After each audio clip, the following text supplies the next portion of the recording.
თარდება საბოლოო ჯამში მშვიდობით, საქმე ის არის ვინ ზიანდება ამ ომისგან. და ერთი რამე შეგვიძლია დღეს დღევანდელი გადმოსახედი და მათ შორის წუხანდელი გადაწყვეტილებებს თუ გავითვალისწინებთ ევროკავშირისა, თქვათ რომ ჯერ შეუძლებელია თქვა თუ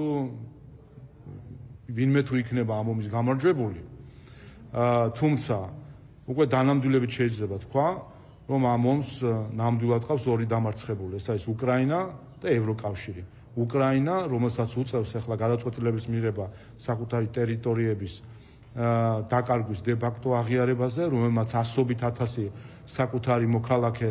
დაკარგა ამ 4 წლის განმავლობაში, დაღვარა სისხლი, დაანგრია ეკონომიკა